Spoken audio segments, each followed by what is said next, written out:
Welcome to Lead with Clarity. This is a space for leaders who want to grow without losing themselves in the process. Each episode is a short reflection on leadership, influence, and the inner work that shapes how we show up for others. It's not hype, not noise, just clear thinking for the journey of leading well. Today's episode is entitled The Shepherd Model: How the Greatest Leaders Guide from Behind. Here we go. Think about the best leader you've ever worked for, the one who genuinely shaped how you lead today. Now ask yourself, were they usually at the front of the room, or were they quietly creating the conditions for you to be at your best? Most of us, when we stop and really think about it, we land on the same answer. The leader who shaped us most was not the loudest one in the room. They were the one who seemed to always know when to move forward and when to step back, when to speak and when to simply ask a question that changed everything. That pattern, what it looks like and why it matters, is exactly what we're digging into today. Nelson Mandela said this: "A leader is like a shepherd. He stays behind the flock, letting the most nimble go on ahead, whereupon the others follow, not realizing that all along they are being guided from behind." The most important phrase is not about the shepherd, it's about the flock. They follow, they move, they don't even realize they're being guided. That's not accidental, it's mastery. Early in my coaching work, I sat across from a senior executive who was struggling with a team that felt disengaged. His frustration was real. He told me, "I'm the most experienced person in every room. I have the answers. Why won't they just follow?" And that was the exact problem. He had the answers. So his people stopped looking for theirs. He was leading from the front every single time, and in doing so, he had quietly trained his team to wait for him. Their initiative had atrophied, not because they lacked capability, because he had filled every available space before they could.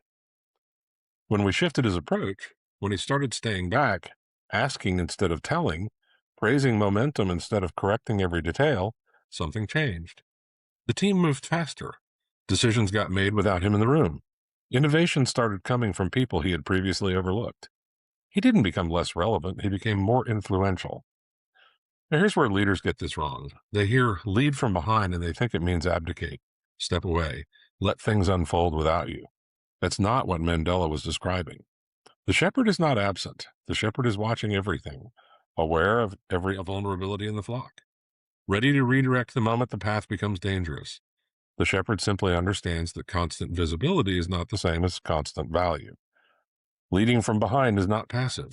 It's one of the most disciplined leadership postures there is, because it requires you to suppress the instinct to insert yourself when inserting yourself would feel satisfying but actually limit your team. Real influence is invisible in the moment and obvious in retrospect. Think about the leaders in your organization right now who your people talk about years after working for them. The ones who get mentioned at retirement dinners, who people credit in their own promotions. Those leaders were not the ones who directed every move. They were the ones who created enough space for growth to actually happen. The Shepherd model asks something most leadership models don't. It asks you to measure your impact not by how often you were seen, but by how far your people traveled.